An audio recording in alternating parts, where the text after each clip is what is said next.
스위스 알프스산에 한 오두막집이 있었습니다. There was a cabin in the Swiss Alps. 이 집은 종치는 집이라고 불리웠는데 아들을 잃은 어머니의 정성으로 만들어진 집이었습니다. This cabin was called the bell ringing cabin, and it was built with the devotion of a mother who lost her son. 이 깊은 골짜기에는 겨울이 찾아오면은 눈이 바람에 날려서 앞을 볼 수가 없습니다. In this deep valley, when winter came, the wind blew the snow and made it impossible to see in front. 그리고 사방이 흰 눈으로 덮여버리므로 등산하는 사람들이 길을 잃기 쉬웠습니다. And since all sides were covered with white snow, it was easy for hikers to get lost. 그래서 바람이 부는 날이면 누구든지 이 집 가까이에 있던 사람들이 곧 종을 치기 시작합니다. So on windy days, anyone who was near this cabin would immediately start ringing the bell. 그래서 길을 잃은 사람들이 그 종소리를 듣고 구조를 받게 되는 것이었습니다. So these who got lost would hear the bell and be saved. 이와 마찬가지로 교회는 종치는 집인 것입니다. Likewise, the church is a bell ringing cabin. Amen. 길을 잃고 죄 가운데 헤매는 사람들에게 종을 울려서 구원을 받도록 해야 되는 것입니다. We must ring the bell for those who are lost and wandering in sin and save them. 그리고 우리 모두는 종치는 사람이 되는 책임을 온전히 감당해야 될 것입니다.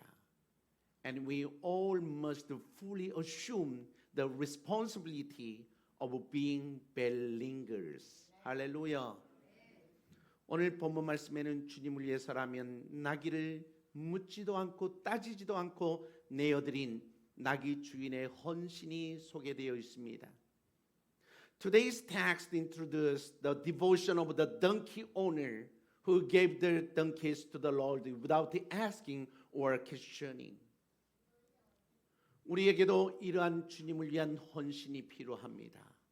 We also need this kind of devotion for the Lord. 그래서 오늘은 어떻게 하면 우리도 이런 헌신을 할 수 있는지 살펴보면서 은혜를 나누도록 하겠습니다. So today, let's share the grace by looking at how we can make this kind of dedication. 첫째로 종려주일에 예수님은 예루살렘에서 조금 떨어진 벳박에 이르렀습니다.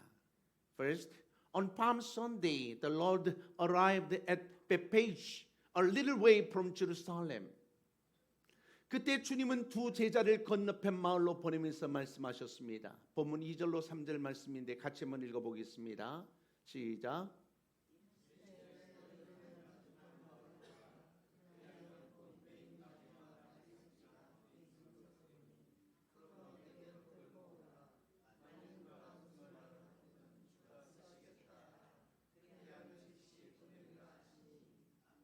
아멘. At the time, the Lord sent the two disciples to the other village and said like this. Let us read the verses 2 to 3 together.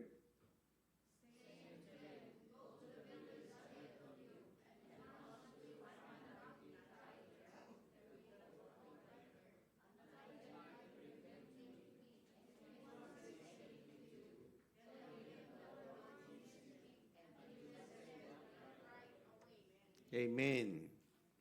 주가 쓰시겠다고 하니까 볼품없는 당나귀도 주님 앞에 쓰임을 받았습니다. When he said, the Lord needs it, even the worthless donkey was used by the Lord. 아무리 볼품없는 존재라 할지라도 주님께서 쓰시겠다고 하면 쓰임 받을 수 있습니다. 할렐루야. No matter how worthless a being is, if the Lord says He will use it, it can be used. 그리고 주님께 쓰임받는 사명적인 인생은 결코 볼품없는 인생이 아니라는 것입니다. And a life of a mission that is used by the Lord is never a worthless life. 언제 신앙이 가장 깊어집니까? 수많은 사람들 중에서 하나님께서 나를 택하셨다라고 하는 생각을 할 때인 것입니다. When does faith become the deepest? It is when you think that God has chosen you among many people. 자신이 하나님을 선택했다고 하면 기초가 부실한 신앙이 되고 고난이 찾아오면 쉽게 흔들립니다. If you think that you have chosen God, your faith will be weak and easily shaking during hardships. 하지만 하나님이 나를 선택했다고 하면 기초가 든든한 신앙이 되어서 고난 중에도 쉽게 흔들리지 않게 되는 것입니다. However, if you think that God has chosen you, your faith will be solid and will not be shaken during hardships. 할렐루야. 본문에 나오는 두 제자는 나귀가 예약되어져 있는 것도 아닌데 주님께서 가서 나귀를 가지고 오라고 하니까 가기 싫은 마음도 분명히 있었을 것입니다. The two disciples in the text may have been reluctant to go when the Lord asked them to bring a donkey, even though they had not reserved one. 그러나 두 제자는 주님의 말씀에 순종을 했습니다. However, the two disciples obeyed the Lord's word. 그러자 정말로 주인이 나귀를 순순히 내어주는 체험을 하게 됩니다.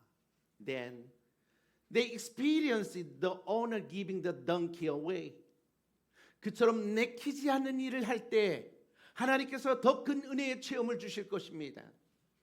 When you do something you do not want to do, God will give you a great experience of grace. 할렐루야. 때로는 믿음의 부담도 지고 믿음의 모험을 해야 하는 그 체험도 있게 되고 그리고 영혼도 건강하게 되는 것입니다. Sometimes you have to bear the burden of faith and take on the adventure of faith to gain experience and strengthen your soul. 사도 바울의 영혼이 죽을 때까지 싱싱했던 것은 편안함을 피해 다니는 것처럼 보일 정도로 복음 전파에 그는 최선을 다했기 때문이었습니다. The reason Apostle Paul's soul was fresh until his death was because he did his best to spread the gospel to the point where it seemed like he avoided comfort. 그래서 편안할 날이 없었고 가끔 감옥에도 갔습니다. That is why he didn't have many days of comfort and sometimes went to prison. 하나님께서 죽도록 사명을 위해서 달리는 사도 바울을 조금 쉬라고 감옥에 보내셨을 수도 있을 거다 생각해 봅니다. God may have sent Apostle Paul to prison to rest a little while he ran for his mission to the death. 어쩌면 사도 바울이 가장 편안했던 때는 감옥에 있을 때였을 것입니다. Perhaps Apostle Paul was most comfortable when he was in prison. 그처럼 하나님은 가끔 쉼을 주시려고 고난을 허락하시기도 하시는 겁니다. In that way, God sometimes allows suffering to give him rest. 할렐루야. 두 번째로 보통 개선 장군들은 입성을 할 때에 말을 타고 입성을 합니다. Second, usually generals enter the city on horseback. 그런데 왜 예수님은 말 대신 나귀를 타셨을까요? But why did Jesus ride a donkey instead of a horse? 말은 힘을 상징하고 전쟁을 상징합니다만은 나귀는 평화를 상징합니다. A horse symbolizes power and war, but a donkey symbolizes peace. 주님께서 나귀를 타신 것은 평화의 왕으로 오셨음을 상징하는 것입니다. The Lord riding a donkey symbolizes that he came as the king of peace. 할렐루야. 또한 나귀 중에서도 왜 새끼 나귀를 타셨을까요? Also, why did he ride a colt among donkeys? 허세와 허영을 버리고 겸손한 모습을 보여주시기 위해서 그랬을 것입니다. It must have been to show his humble appearance by abandoning vanity and arrogance. 주님은 겸손해서 나귀 새끼를 타셨습니다.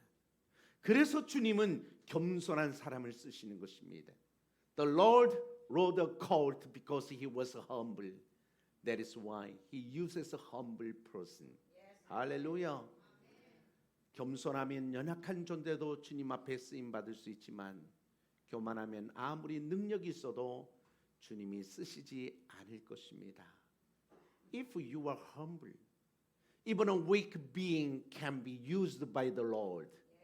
But if you are arrogant, no matter how capable you are, the Lord will not use you.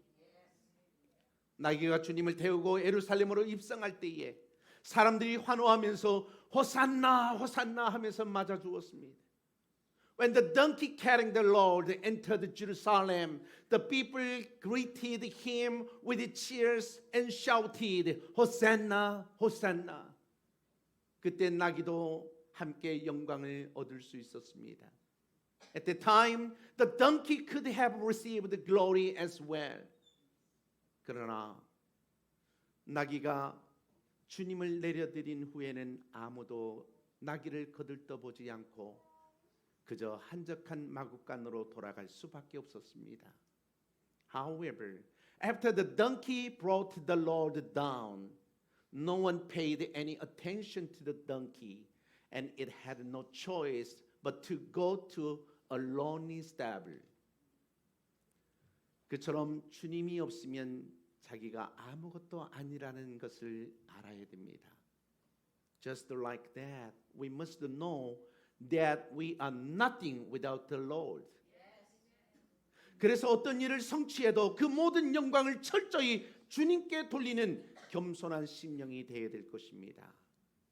Therefore, no matter what we accomplish, we must have a humble spirit that thoroughly gives all the glory to the Lord. 할렐루야. 누가 겸손하고 누가 교만한 사람입니까? 주님과 가까운 사람은 겸손하고 주님과 먼 사람은 교만합니다. Who is humble and who is proud? Those who are close to the Lord are humble. And those who are far from the Lord are arrogant. 그런 의미에서 신실한 성도에게는 반드시 겸손함이 있습니다. In that sense, there is always a humility in a faithful believers. 그리고 겸손함을 보여주는 한 가지 뚜렷한 열매가 있습니다. 그것은 바로 마음의 평안입니다. And there is one clear fruit that shows humility. It is peace of mind. 할렐루야. 주님은 산상수훈에서 첫 번째 복을 말씀하실 때에 이런 말씀을 하셨습니다. 심령이 가난한 자는 복이 있나니 천국이 저희의 것이다. In the Sermon on the Mount, the Lord said the first beatitude, blessed are the poor in spirit, for there is the kingdom of heaven. 할렐루야. 겸손한 심령을 가진 사람에게는 반드시 마음의 천국이 펼쳐지는 것입니다. The kingdom of heaven in the heart is always open to those who have a humble spirit. 겸손한 사람은 고난이 있어도 평안을 잃지 않습니다. 고난의 때는 곧 끝나고 축복의 때가 시작된다고 그들은 믿습니다. A humble person does not lose peace even when suffering, and believes that the time of suffering will soon end and the time of blessing will begin. 할렐루야. 살면서 고통이 있어도 겸손한 사람은 마음의 평안을 잃지 않고 오히려 그때를 하나님이 주시는 음성을 듣는 세미한 기회로 활용합니다. 주님, 이 고통을 통해서 제가 많이 배우게 하여 주옵소서.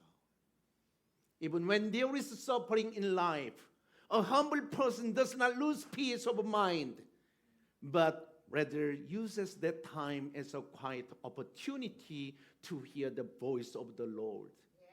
Lord, let me learn a lot through this suffering. 할렐루야. 그러면 하나님께서 주시는 신비한 평안이 그 심령 안에 깃들 것입니다. Then the mysterious peace that God gives will dwell in their heart.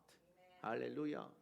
세 번째로 본문에서 나귀 주인은 주가 쓰시겠다는 그 단 한마디 말에 아무 말도 하지 않고 두 제자들이 나귀를 가지고 가도록 허락했습니다.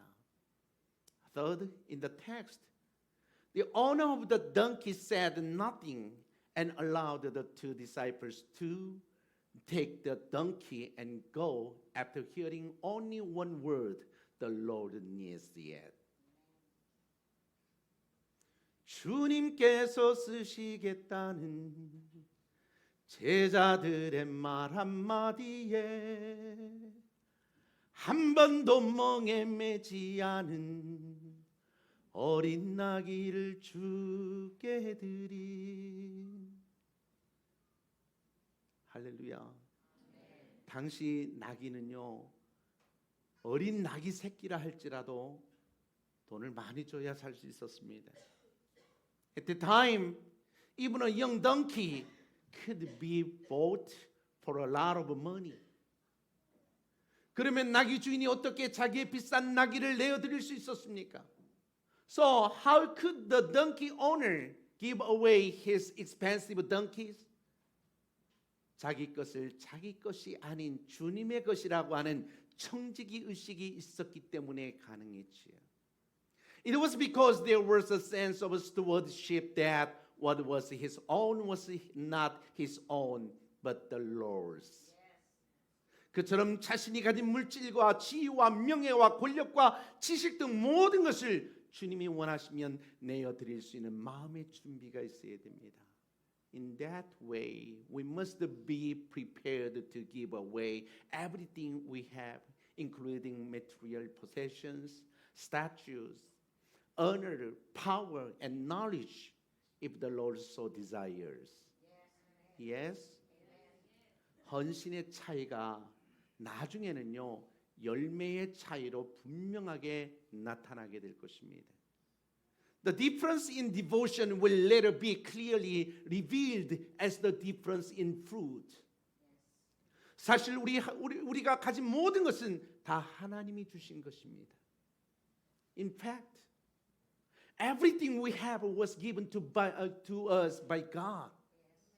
그래서 모든 것이 하나님의 것인 줄 알고 하나님의 뜻대로 사용하기를 힘쓰면 하나님은 더 많은 것으로 우리에게 채워주실 것입니다.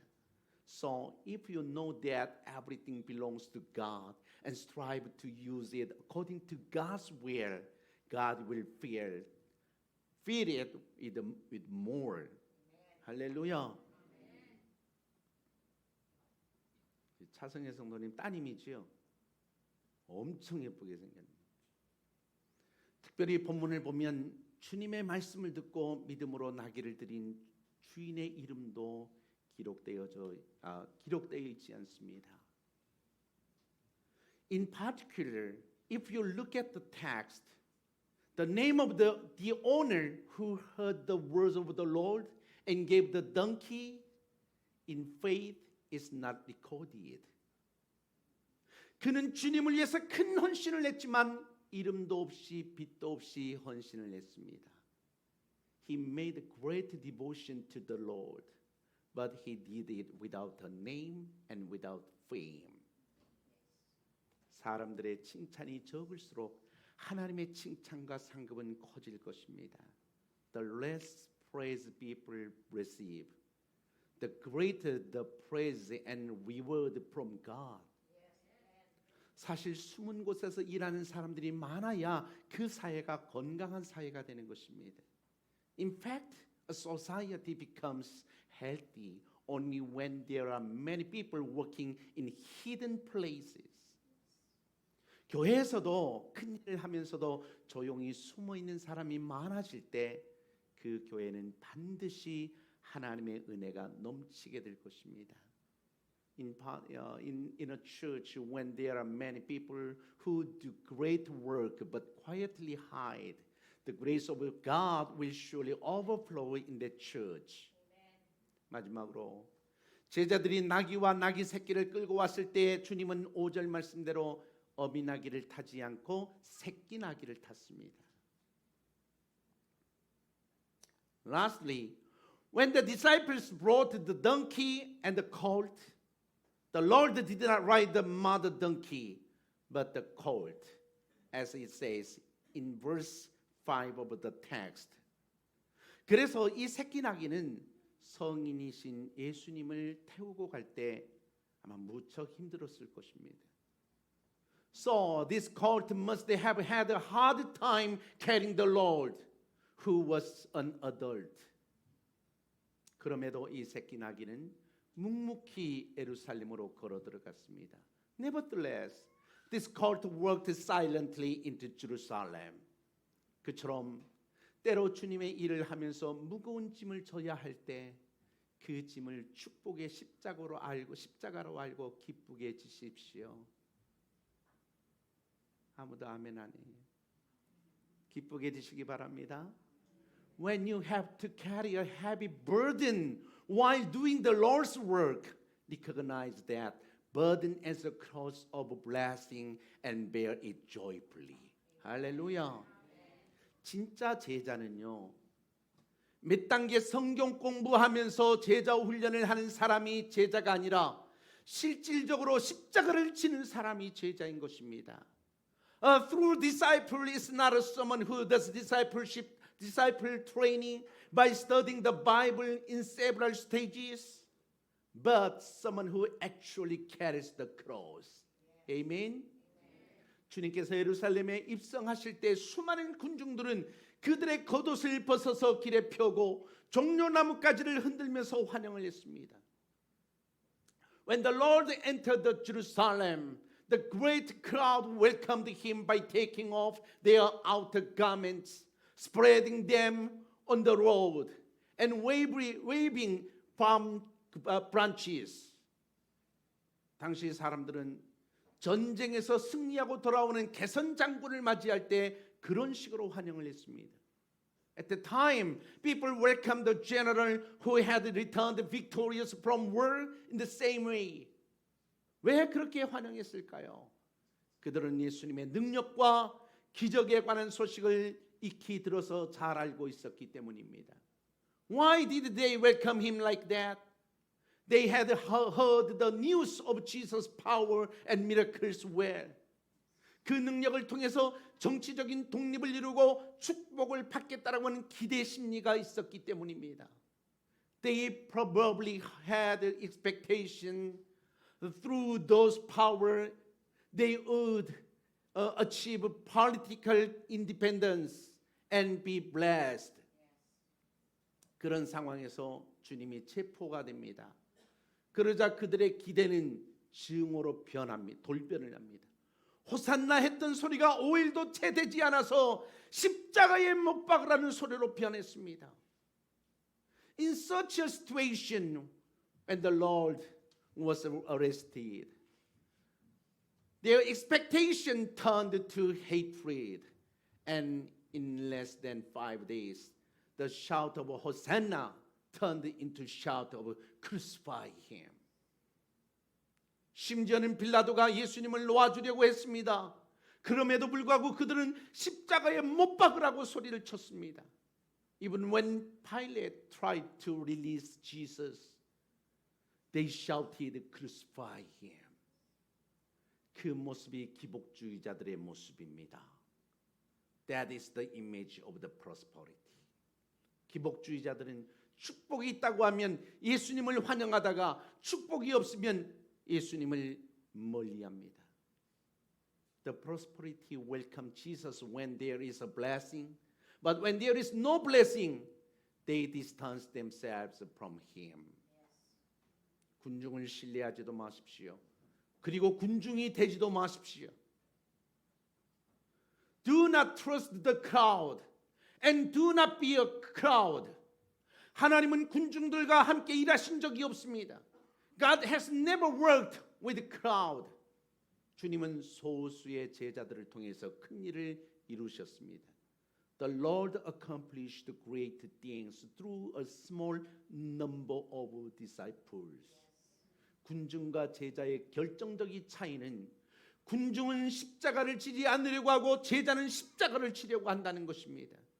The crucial difference between the crowd and the disciples is that the crowd does not want to bear the cross, while the disciples want to bear the cross. 할렐루야.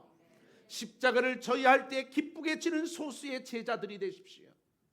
Be one of the few disciples who gladly bear the cross when it is time to bear it. 십자가가 없으면 영광도 결코 없을 것입니다. No cross, there will be no crown. No cross, no crown. Yes. 예수님이 십자가에 못 박혔을 때 당시 군중들은 예수님이 십자가에서 내려오면 믿겠다고 조롱했지만 그때 주님은 그냥 십자가에 매달려 계셨습니다. When Jesus was crucified, the crowd at that time mocked him, saying that they would believe if he came down from the cross. But the Lord just hung on the cross at that time. 그때의 기적은 진정한 믿음을 주지 않을 것이기 때문입니다.